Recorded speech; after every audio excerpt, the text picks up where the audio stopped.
할렐루야. 여러분 같이 한번 인사를 나눕니다. 주님의 은혜가 여러분에게, 옆 사람에게도 한번 주님의 은혜가 그대에게.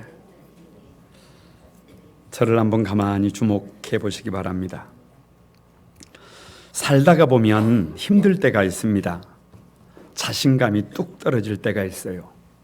한 치 앞이 보이지 않을 때가 있습니다. 길을 잃고 방황할 때가 있어요. 절망과 좌절해서 허우적거릴 때가 있습니다. 두려울 때가 있어요. 질병에 갇혀서 참으로 힘들 때가 있습니다. 죄의 사슬에 묶여서 죄의 종로로 달 때가 있어요. 망망대해 풍랑을 만나 삶과 죽음을 오갈 때가 있습니다. 인생이 그 풀리지 않는 문제 때문에 정말 힘들 때가 있습니다. 내 인생에 AS가 필요하고 내 인생이 조율이 필요할 때가 있어요. 아니 내가 살아나야 할 때가 있어요. 이렇게 자신이 없을 때 나에게 자신감을 회복시켜 주는 것이 무엇이냐? 이렇게 길을 잃고 절망과 좌절에서 허우적거리고 있을 때 나를 다시 이렇게 세우는 것이 무엇이냐? 이렇게 질병에 갇혀서 정말 죽는 것이 더 낫다라는 생각이 들 때 내 골수에 양약이 되어 나를 치료하고 나를 강건하게 회복시키는 것이 도대체 무엇이냐? 이렇게 죄의 사슬에 묶여서 죄의 종노릇을 할 때 그 흉악한 결박을 끊고 나를 새 사람으로 만들어주는 것이 무엇이냐? 아니 고장난 내 인생을 AS하고 내 인생을 조율하고 나를 살아나게 하는 것이 도대체 무엇이냐? 거두절미하고 오직 말씀, 하나님의 말씀임을 믿습니다. 오늘 하나님의 처방전 20번째인데요. 단 한마디의 말씀이라도 받았느냐라고 하는 제목입니다. 여러분, 신명기는요, 거듭신자를 써서 거듭신자. 한 번, 두 번, 세 번. 한 번으로 그친 게 아니라 거듭해서 주신 하나님의 명령입니다. 하나님의 말씀이 답이다 그 말이에요. 우리를 살리는 방법이다 그 말이에요. 그런데 사람들은 그 하나님의 말씀을 우리 인생의 기준점으로 정답으로 삼지 않아요. 그래서 시편 제5권을 통해서 그것을 다시 조율합니다. 하나님의 말씀이 정답이다. 하나님의 말씀이 우리 삶의 기준점이다. 하나님의 말씀에 붙들리면 우리 인생이 세워진다 라고 하는 것을 조율해 줍니다. 그래서 오늘 우리가 읽었던 시편 107편은 제5권의 서론인데 20절 우리 다시 한번 읽어봅니다. 시작. 그가 그의 말씀을 보내어 그들을 고치시고 위험한 지경에서 건지시는도다. 하나님께서 우리에게 말씀을 보내십니다. 말씀을 보내서 우리를 고치시고 말씀을 보내서 우리를 위험한 지경에서 건져주십니다. 다시 한번 보내신 말씀으로 고치고 보내신 말씀으로 건지십니다. 주님이 보내셨어요. 너에게 보냈어요. 우리에게 말씀을 보냈단 말이에요. 그러면 그 말씀을 저와 여러분이 받아야 돼요. 받아야 해. 그 말씀을 내게 주신 말씀으로 받아야 해요. 그래서 여기 말씀을 보내어를 쉬운 성경으로 번역을 하니까요. 단 한마디의 말씀이에요. 단 한마디의 말씀. 그러니까 성경에 수많은 말씀이 있는데 우리를 고치고 우리를 살리는 것은 단 한마디면 된다 그 말이에요. 그래서 오늘 말씀을 받았느냐라고 하는 이 질문을 좀 풀어서 단 한마디의 말씀이라도 받았느냐라고 옮긴 것입니다. 그 보낸 말씀 중에, 그 숱한 말씀 중에 내게 주신 단 한마디의 말씀이라도 받았느냐라고 하는 이 질문을 통해서 저와 여러분을 진단하고 치료하고 회복시키시는 주님을 만나시기를 바랍니다. 우리가 받아야 할 단 한마디의 말씀이 뭘까? 오늘 이 질문을 통해서 저와 여러분에게 무엇을 묻고 있는가? 첫 번째로 너는 지금 여호와께 감사하고 있느냐라고 하는 것을 묻습니다. 여러분 1절에요. 시작이 이렇습니다. 여호와께 감사하라. 여호와께 감사하라. 뭘 그렇게 감사하라고 하느냐? 2절에 보면 2절에 속량함을 받은 자들이라고 합니다. 구원받은 사람들이요. 구원받은 사람들. 그러니까 이렇게 감사해야 할 이유가 뭐냐? 하나님이 우리를 구원해 주셨다는 겁니다. 여러분, 구원이 뭐예요? 구원이 10원도 아니고 구원입니다.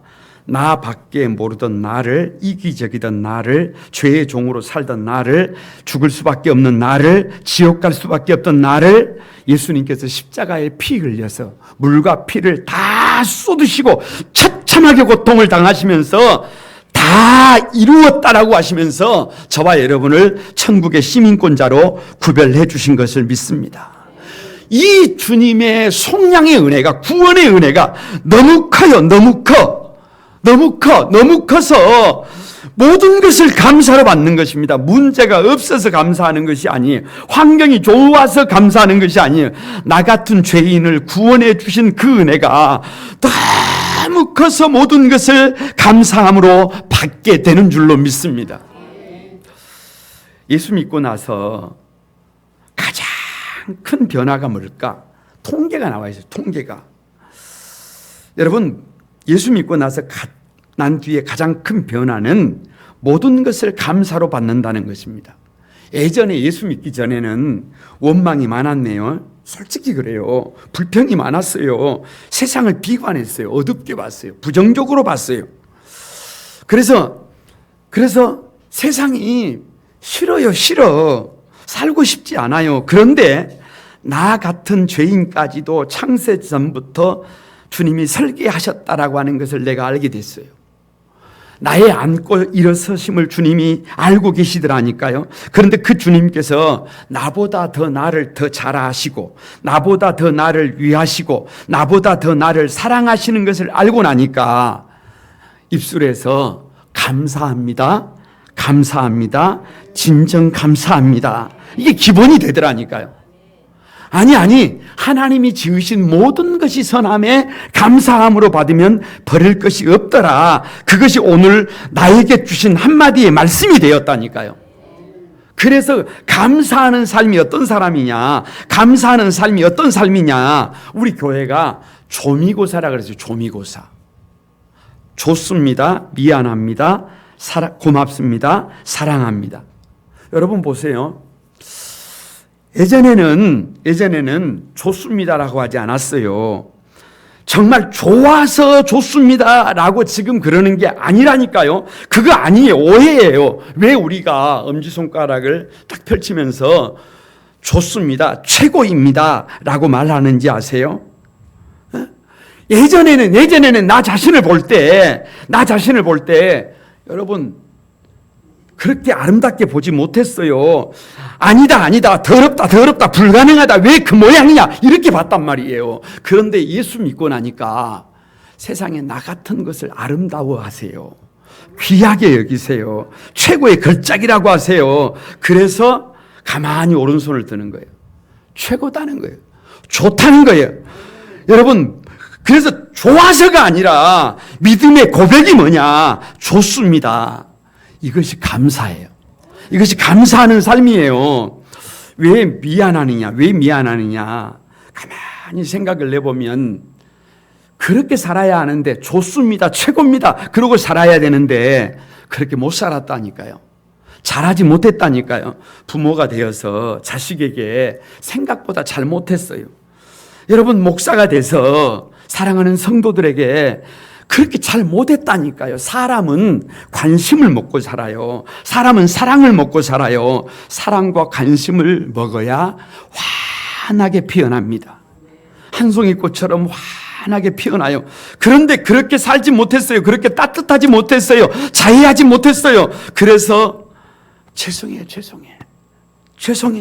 아프게 해서 미안하고, 힘들게 해서 미안하고, 그 흔한 웃음 한번 활짝 웃게 못해줬잖아요. 잘해주지 못했잖아요. 그래서 진심으로 미안해하고 사는 것이, 이것이 감사의 삶이에요. 이것이 감사의 삶. 왜 그렇게 고마워하느냐? 기독교 문화에 사는 사람들이요, 가장 많이 쓰는 단어가 뭐냐 그러면 Thank you. 누구에게 감사하는 거예요? 너에게 감사해. 너에게. 나에게 감사하는 게 아니라 여러분에게 감사하는 거예요. 여러분에게 감사하는 거예요. 여러분 가정에 가면은요, 내 아들 딸로 태어나줘서 고맙다. 내 부모님이어서 고맙습니다. 내 배우자여서 고맙습니다. 내 이웃이 되어줘서 고맙습니다. 믿음의 식구가 되어줘서 고맙습니다. 다시 리플레이. 내 아들 딸이어서 고맙습니다. 내 부모가 되어줘서 고맙습니다. 내 배우자가 되어줘서 고맙습니다. 내 이웃이 되어줘서 고맙습니다. 내 믿음의 한 식구가 되어줘서 고맙습니다. 왜요? 하나님이 나를 위한 천사로 그렇게 붙여주신 거예요. 그래서 이렇게 진심으로 고마워하고 살아가는 그 삶이 감사의 삶임을 믿습니다. 왜 사랑하느냐? 사랑할 것밖에 없어요. 하나님은 사랑이세요. 하나님은 사랑이에요. 사랑이 뭐냐? 어린 아이들도 아는 것이 뭐냐 그러면 사랑은 귀히 여겨주는 거예요. 소중히 여겨주는 거예요. 누가 귀히 여겨주는 것처럼, 누가 소중히 여겨주는 것처럼 주님이 나 같은 것을 최고로 귀하게 소중하게 여겨주시는 것처럼 나도 다른 사람을 귀하게 소중하게 주님처럼 여겨주는 그것이, 다 내어주는 그것이, 다 위해주는 그것이 진심으로 사랑하는 거예요. 그 진심으로 사랑하고 살아가는 그것이 바로 감사의 삶임을 믿습니다.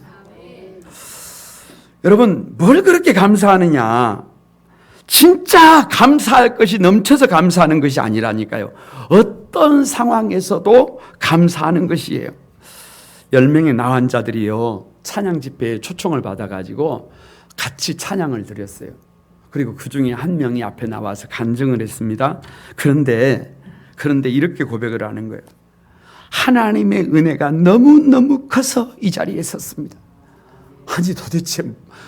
아니 도대체 어린 나이에 나병으로 발병을 해가지고 10대의 시력을 잃어가지고 평생을 한 맺힌 삶을 살아왔는데, 평생을 나병 때문에 고생을 했는데, 건강하지 못했는데, 초라한 삶을 살았는데, 겉으로 볼 때는 정말로 세상에서 가장 불행한 사람들인데, 아니 세상에 이런 고난이 어디가 있어요. 그런데 뭔 은혜가 얼마나 커서, 하나님의 은혜가 너무너무 커서 이 자리에 섰다는 고백을 하는 거예요.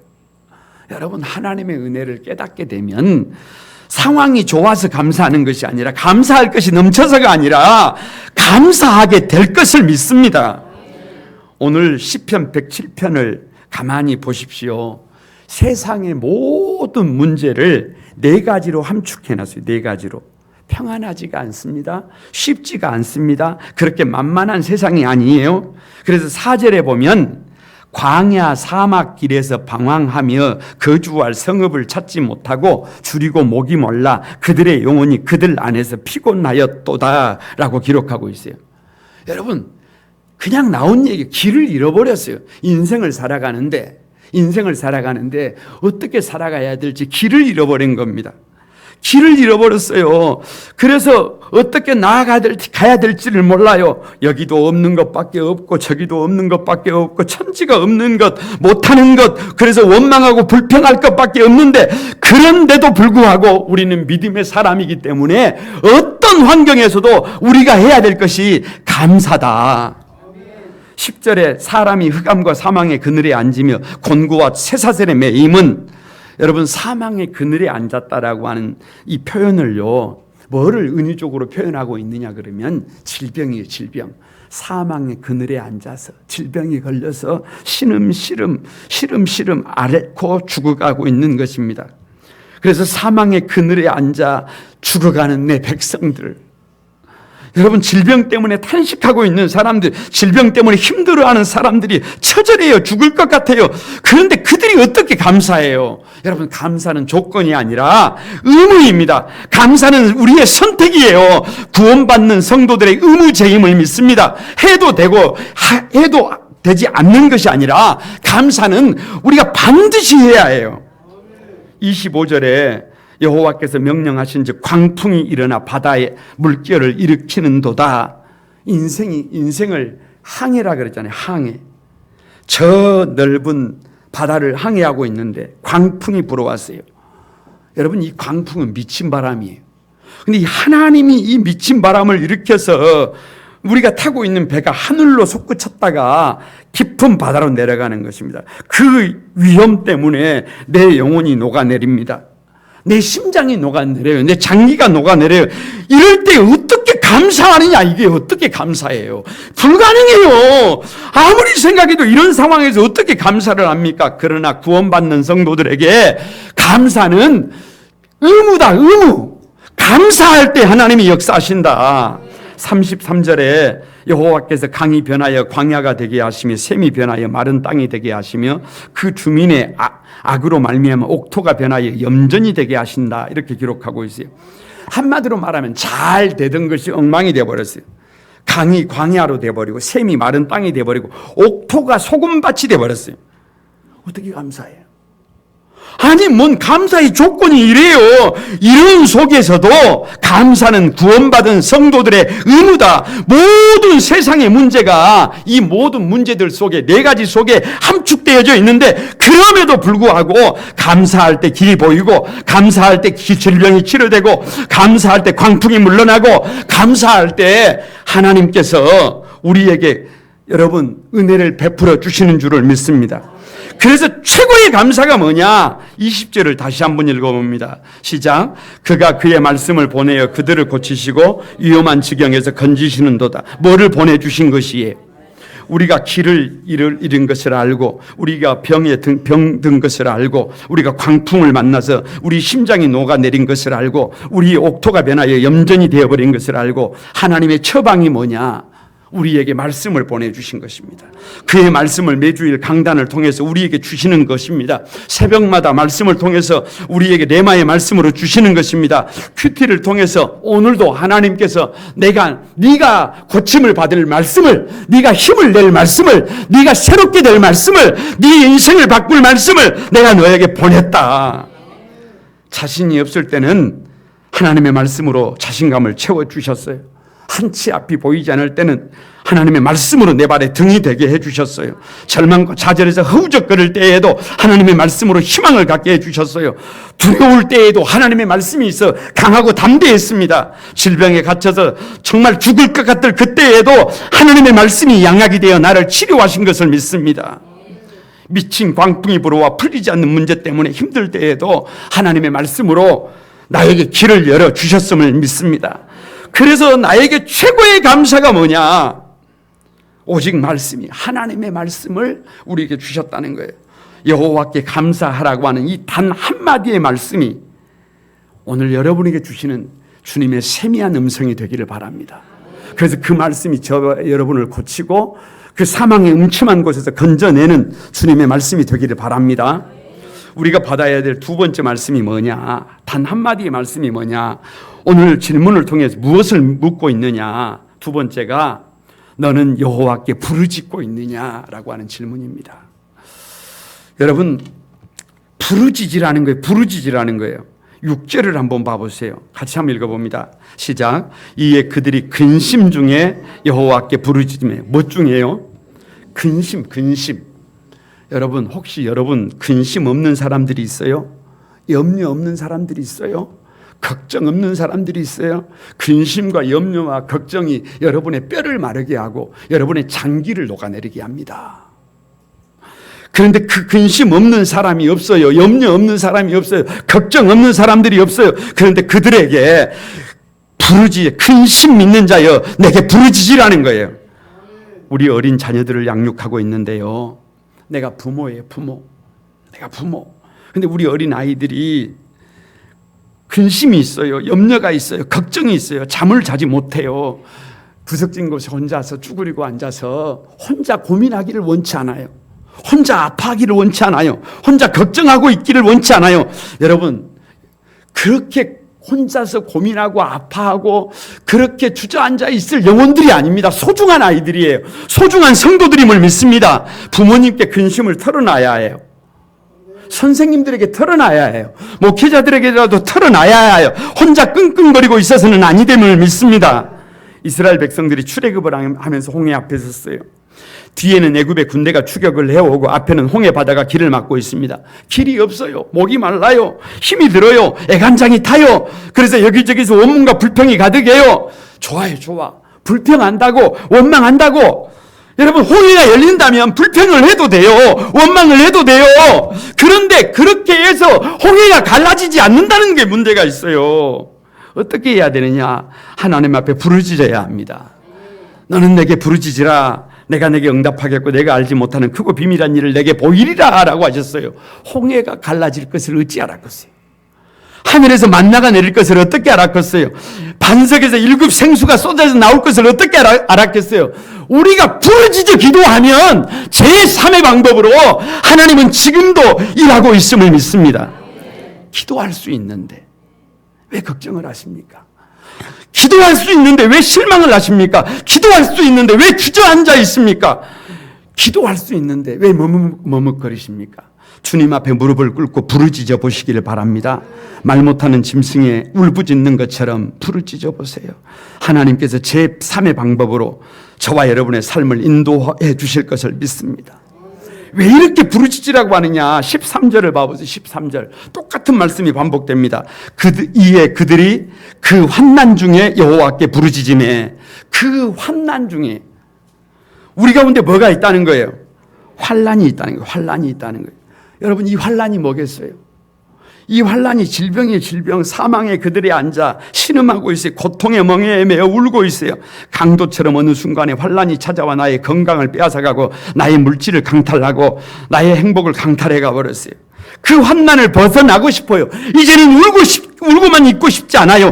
이제는 그 환난을 이겨내고 싶어요. 주저앉아 있을 수 없어요. 신세를 한탄하고 있을 수가 없어요. 그 환난을 이제는 이겨내고 싶어요. 어떻게 해야 해요? 시인이 말합니다. 여호와께 부르짖으라고. 말 못하는 짐승이 하나님 앞에서 울부짖는 것처럼, 저 비둘기가 구구구 하는 것처럼, 저 학이 뚜뚜 하는 것처럼, 저 제비가 지지배배 울부짖는 것처럼 그렇게 울부짖으라는 거예요. 부르짖으라는 거예요. 부르짖을 수 있는데, 기도할 수 있는데 왜 두려워합니까? 하나님 앞에 믿음을 갖고 부르짖어 기도하시기를 바랍니다. 혹여라도 말씀을 거역한 것이 있다면 회개하고, 내가 잘못 가고 있는 것이 있다고 한다면 돌아서고 겸손해져서 하나님 앞에 부르짖으면 하나님은 반드시 응답하십니다. 반드시 우리를 환난에서 구원하십니다. 그래서 14절에 흑암과 사망의 그늘에서 인도하여 내시고 그들의 얽어맨 줄을 끊으셨도다. 논문을 깨뜨리시고 쇠 빗장을 꺾으신 것입니다. 우리가 부르짖으면 논문도 쇠 빗장도 하나님이 꺾으시고 우리를 환난에서 건져주실 것을 믿습니다. 왜 그렇게 부르짖으라고 하느냐? 28절을 봐보세요. 같이 한번 읽어봅니다. 시작. 이에 그들의 고통 때문에 여호와께 부르짖으며. 뭐가 있어요? 고통이 있어요. 그러니까 여러분, 성경이요 이렇게 기록이 되어 있어요. 처음에는 근심과 염려와 걱정이 있어요. 그 다음에는 질병이 있어요. 환난이 있어요. 그 다음에는 고통이 있어요. 점점 그 아픔이, 그 고통이 커요. 그래서 여기 고통이 도대체 뭐냐? 23절에요. 이렇게 기록을 하고 있어요. 배들을 바다 위에 띄우며 큰 물에서 일을 하는 자여라고 합니다. 그러니까 큰 배를 가지고 저 대양에 나가서 크게 사업을 하는 사람은 여러분 고통이 없을까요? 큰 사업을 하는 사람들은 여러분 어려움이 없는 거예요. 이 땅의 대통령은 고통이 없을까요? 제가 알기로 우리나라 대통령은요 너무 힘이 들어가지고 치아가 다 빠져버렸어요. 더 고통이 많아요. 더 고통이 많아. 기업의 총수들은 고통이 없을까요? 야, 돈도 많고 정말로 기업의 총수니까 그냥 세워라 내워라 먹고 놀고 있을까? 그거 아니에요. 더 고통이 많아요. 큰 일을 하는 사람은 더 고통이 큽니다. 기이한 일을 많이 겪고 상상도 못할 어려움들이 있어요. 갑자기 경제 보복 전쟁을 당하지를 않느냐? 갑자기 원시설이 공격을 받고 갑자기 돼지열병이 와서 수천 마리씩 살처분을 하고, 여러분 큰 일을 하는 사람은 더 큰 고통이 많습니다. 희한한 고통이 많아요. 그래서 26절에 하늘로 솟구쳤다가 깊은 곳으로 내려가나니 그 위험 때문에 그들의 영혼이 녹는도다. 정신을 차릴 수가 없어요. 몸의 장기들이 녹아내립니다. 취한 자같이 비틀거립니다. 뭐가 옳은지 구별할 수가 없어요. 바로 이때 힘이 바닥 나버렸을 때, 도무지 앞이 보이지 않을 때, 이에 그들이 고통 때문에 여호와께 부르짖으며 그 고통 앞에서, 문제 앞에서 하나님 앞에 부르짖은 거예요. 왜? 하나님이 그것을 요청하고 있는 것을 믿습니다. 하나님 앞에 잠잠히 엎드리고 또 엎드리는 것입니다. 그렇게 부르짖었더니 광풍을 고요하게 하십니다. 물을 잠잠하게 하십니다. 그러니 우리가 고통을 당할 때 할 일이 뭐예요? 부르짖는 거예요. 우리가 문제가 있을 때 부르짖는 거예요. 여호와께 부르짖어 기도하라는 이 단 한마디의 말씀이 저와 여러분을 살리고 가정을 살리고 회복시키게 될 귀한 말씀이 될 것을 믿습니다. 우리가 받아야 할 말씀이 도대체 뭘까요? 오늘 질문을 통해서 무엇을 묻고 있느냐? 세 번째로요, 여호와를 찬양하고 있느냐라고 묻습니다. 찬양하라고. 왜냐? 왜 이렇게 찬양하라고 하느냐? 찬양이 우리를 지으신 목적이에요. 목적. 하나님이 우리 인생을 지으신 목적이. 그래서 이사야 43장 21절에 이 백성은 내가 나를 위하여 지었나니 나를 찬송하게 하려 함이라 라고 기록되어져 있습니다. 이스라엘 백성들은 자기를 찬양하는 사람들이 아니에요. 오직 하나님을 찬양해야 합니다. 마찬가지예요. 여러분, 우리가요, 나 자신을 찬양하려고 하면, 우리가 우리 자신을 높이려고 하면, 우리가 우리 자신을 자랑하려고 하면 그걸 교만이라 그래요. 교만. 그걸 우상이라 그래요. 우상이라 그래요.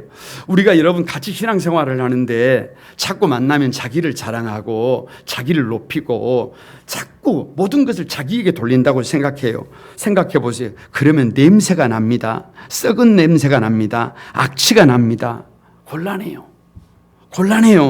그런데 그 사람은 만나면 나는 없어요.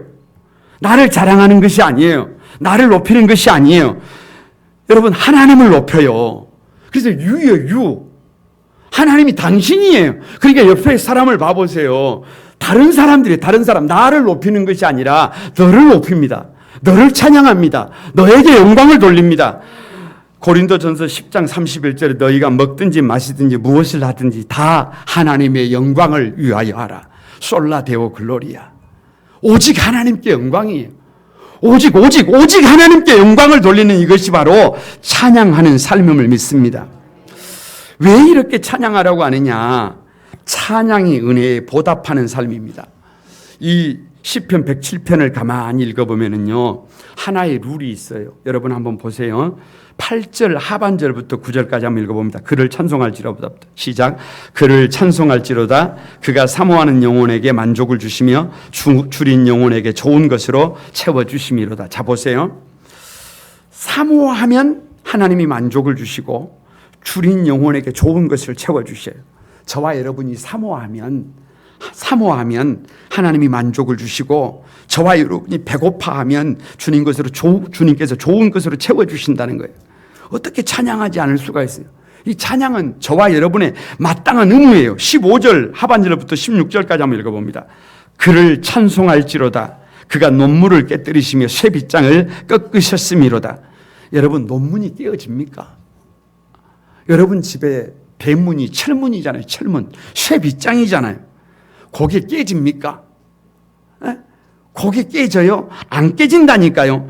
그 열리지 않는 논문이 깨지고 쇠빗장이 열리는 질병이 치료되고 고통이 별이 됩니다. 어떻게 하나님을 찬양하지 않을 수가 있어요? 그래서 찬양은 성도가 드릴 수 있는 가장 아름다운 제사입니다. 21절에서 22절 한번 봐보세요. 그를 찬송할지로다. 감사제를 드리며 노래하며 그가 행하신 일을 선포할지로다. 참 이상해요. 여러분 보세요. 처음에는 사모하는 영혼을 만족시켜 주셔서 내가 찬양했어요. 두 번째는 쇠빗장을 꺾어 주셔서 도저히 불가능한 일을 가능하게 해 주셔서 내가 찬양을 했어요.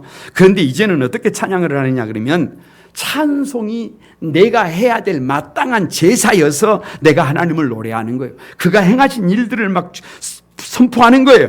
나는 힘이 없어도, 나는 한 것이 없어도 하나님이 이런 일들을 행하셨다는 것을 온 땅에, 온 세상 사람들에게 자랑하는 것입니다. 그런데 31절에서 32절을 봐보세요. 그를 찬송할지로다. 백성의 모임에서 그를 높이며 장로의 자리에서 그를 찬송할지어다. 참 미안합니다. 내가 그렇게 주님을 높이니까 이제는 주님이 누구를 높여요? 세상에 나를 높이네요. 아니, 내가 누구예요? 내가 주린 영혼이라니까요. 내가 누구예요? 쇠빗장에 갇혀 있다니까요. 내가 누구예요? 그 환경 속에서도 감사제, 자원제, 스스로 감사하며 하나님 앞에 영광 돌리는 나를 장로들의 자리에 앉혀주시는 거예요. 가장 높은 자리에 앉혀주시는 거예요. 이것이 우리가 살아가는 비밀임을 믿습니다. 내가 주님을 그렇게 찬양할 수 없는 자리에서 하나님을 찬양했더니 모자란 나를 하나님이 높여주시더라. 이것이 찬양하는 삶입니다. 도대체 왜 그렇게 찬양하라고 하느냐? 여러분 꼭 기억하세요. 찬양이 말씀대로 사는 삶이기 때문입니다. 한 주간요, 하나님의 은혜로 시편 119편을 깊이 묵상하고 있습니다. 이 시편 119편을요, 작은 성경이라고 그래요. 여러분 세상을 살아갈 때 무슨 일을 행할 때 위급한 일을 만나면 빨리 핸드폰을 꺼내서 몇 번을 누르면 돼요. 119를 누르면 돼요. 그러면 그 119가 시키는 대로 하면 돼요. 여러분 신앙생활을 할 때, 우리가 세상을 살아갈 때 위급한 일을 당해요. 영적으로 문제가 생겨요. 그러면 다른 데 누르지 마세요. 다른 데 귀를 기울이지 마세요. 119를 누르세요. 시편 119편이 작은 성경이에요. 하나님의 말씀으로 돌아가시길 바랍니다. 새벽에요, 오늘 아침에 새벽 큐티 제목이 내 인생의 정미소예요. 정미소. 여러분 정미소가 뭔지 아세요? 옛날에는 방앗간을 정미소라 그랬어요. 정미소. 그래서 시골에 가면 작은 마을에 가도 꼭 거기에 뭐가 있어요? 정미소가 있어요. 그래서 벼를 수확해서 그걸 정미소에 가지고 가면 좋은 쌀로 정미를 해줍니다. 정리를 해줘요. 그런데 내 인생의 더러움을 깨끗하게 정리해 주는 것이 도대체 뭐냐 말이에요. 나를 새롭게 하는데 걸리적거리는 것들을 다 여러분 정리하는 게 도대체 뭐예요? 나를 여기서 정리한다는 것은 여러분 보석공이 다이아몬드를 아름답게 깎는 것처럼 그렇게 나를 정리하는 거예요. 하나님의 말씀이 살았고 운동력이 있어 좌우의 날쌘 검보다 예리하여 혼과 관절과 골수를 찔러 쪼개요. 나를 이 세상에서 가장 아름다운 사람으로 그렇게 바꿔놓는단 말입니다. 그래서 시편 119편 103절에 주의 말씀의 맛이 내게 어찌 그리 단지요 내 입에 꿀보다 다니이다. 여러분 우리 인생이요, 말씀이 달아지면 인생이 달아집니다. 말씀이 달콤해지면 인생이 달콤해집니다. 말씀이 선명해지면 우리 인생이 선명해지고요. 말씀이 파워풀해지면 우리 인생이 파워풀해져요. 말씀이 살아있으면 우리가 살아나게 될 것을 믿습니다. 그래서 이 세상에 복 있는 사람은 누구냐? 여호와의 율법을 즐거워하여 그 율법을 주야로 묵상하는 사람이 하루 종일 읊조리는 거예요. 하루 종일 작은 소리로 읊조리는 거예요. 묵상하고 또 묵상하는 것입니다. 말씀이 삶이 될 때까지, 말씀이 인격이 될 때까지 묵상하고 또 묵상하는 이 사람이 바로 주님을 찬양하는 삶이에요. 여호와를 찬양하라는 단 한마디의 이 말씀이 여러분의 인생을 가장 아름다운 삶으로 바꿔내시기를 바랍니다. 말씀을 마치려고 합니다. 하나님께서 말씀을 보내셨어요. 저와 여러분에게 말씀을 보내셨어요. 지금도 보내고 계세요. 보내신 말씀으로 우리를 고치십니다. 보내신 말씀으로 우리를 위험한 지경에서 건져주십니다. 그 보내주신 말씀을 한 말씀이라도 받으셔야 합니다. 오늘 말씀 속에서 너는 여호와께 감사하느냐라고 하는 이 한마디 말씀을 받아야 해요. 구원받았잖아요. 그러면 감사할 수 있는 거예요. 여러분 길을 잃어버려도, 질병이 있어도, 옥토가 염전으로 바뀌어버려도 하나님의 말씀을 보내주셨잖아요. 그러니까 감사할 수 있습니다. 부르짖었느냐? 여러분 주님이 묻고 있습니다. 한마디 말씀을 받으라는 거예요. 근심 없는 사람이 어디가 있어요? 환난과 질병이 없는 사람이 어디가 있어요? 고통 없는 사람이 어디가 있어요? 그러나 우리가 부르짖으면 주님께서 그 말씀을 보내어 주셔서 그 말씀으로 우리를 고치고 말씀으로 우리를 살리심을 믿습니다. 여호와를 찬양하느냐라고 묻습니다. 우리를 이 땅에 보내신 이유가, 만드신 이유가 찬양임을 믿습니다. 좋아서 찬양하는 것이 아니라 믿음의 고백이에요. 주님은 우리를 가장 좋은 것으로 채워주시고 쇠빗장을 꺾으시고 가장 아름다운 삶으로 하나님의 말씀을 보내서 저와 여러분을 세워가고 있음을 믿습니다. 이 단 한마디의 말씀이라도 오늘 내게 주신 말씀으로 받으시고 그 말씀이 여러분의 삶을 가장 존귀하게 세워가기를 주님의 이름으로 축복합니다. 우리 같이 한번 오늘 찬양하면서 기도하도록 하겠습니다. 아무것도 두려워 말라, 이 찬양 같이 드립니다.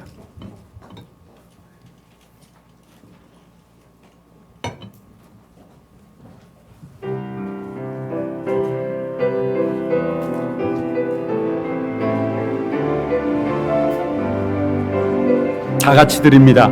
아무것도 두려워 말라. 주 나의 하나님이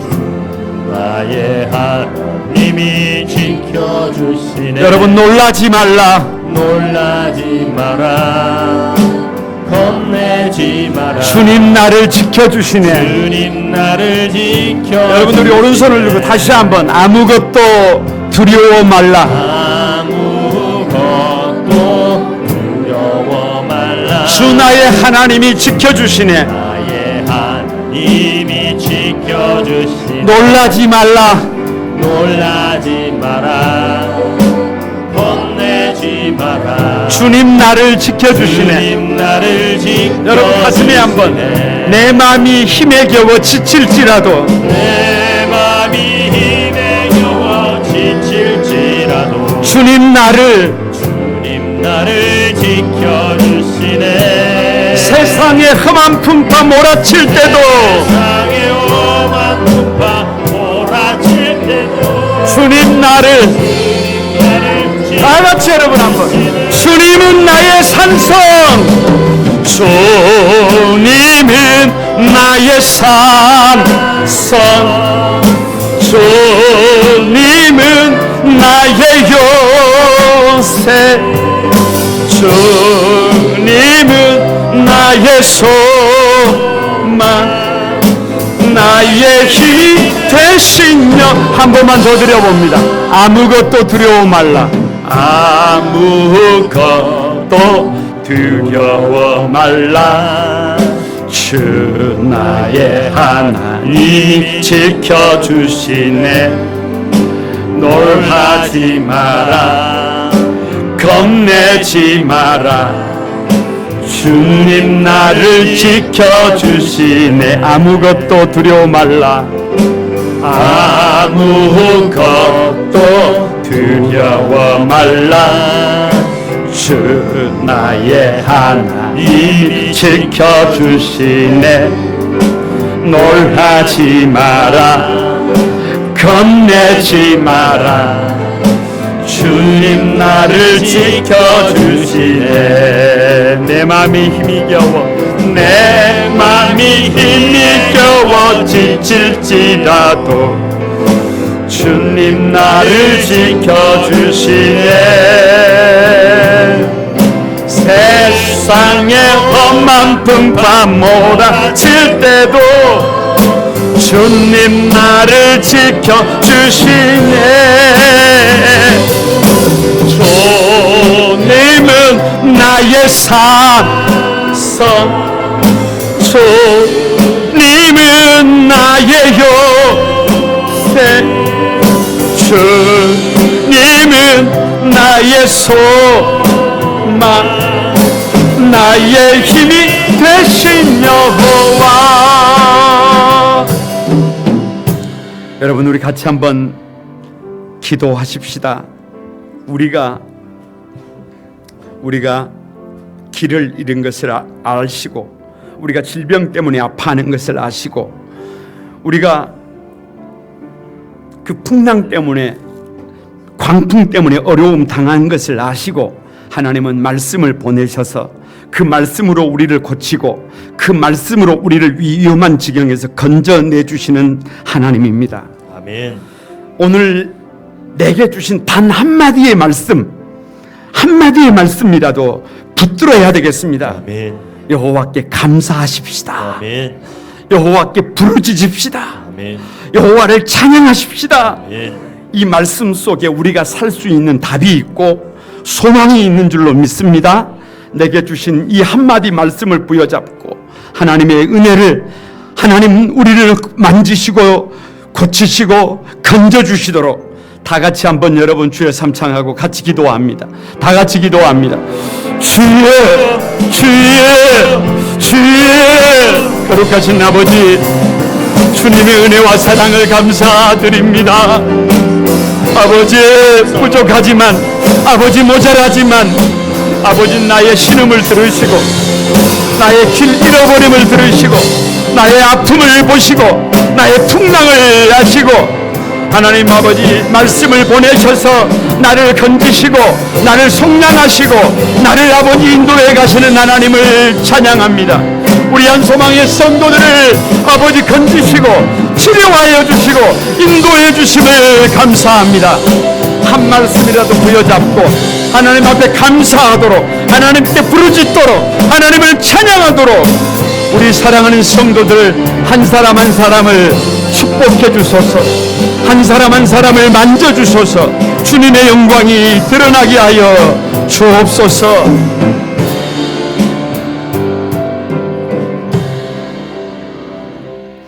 거룩하신 주님을 찬양합니다. 우리를 홀로 두지 않으시고 우리가 길을 잃어버렸을 때에도, 우리가 질병으로 신음하고 있을 때에도, 우리가 인생의 풍랑을 만나 아버지 하나님 허우적거리고 있을 때에도 우리를 홀로 두지 않으시고 말씀을 보내어 주셔서 우리를 고쳐주시는 하나님을 찬양합니다. 말씀을 보내주셔서 우리를 건져주시는 하나님을 찬양합니다. 말씀을 보내주셔서 우리를 인도해 주시는 하나님을 찬양합니다. 우리 성도들을 한 사람 한 사람 말씀으로 바르게 인도하여 주옵소서. 오늘 내게 주신 단 한마디의 말씀이라도 아멘으로 화답하고 하나님 앞에 감사하도록, 하나님 앞에 부르짖어 기도하도록, 하나님을 찬양하도록 한 말씀이라도 내게 주시는 말씀으로 받아 승리하는 우리 한소망의 가족들이 다 되도록 도와주옵소서. 이 말씀이 저들에게 힘이 되고 능력이 되고 삶의 자리를 헤쳐나가는 지혜가 되게 하여 주옵소서. 예수님의 이름으로 기도드리옵나이다. 아멘.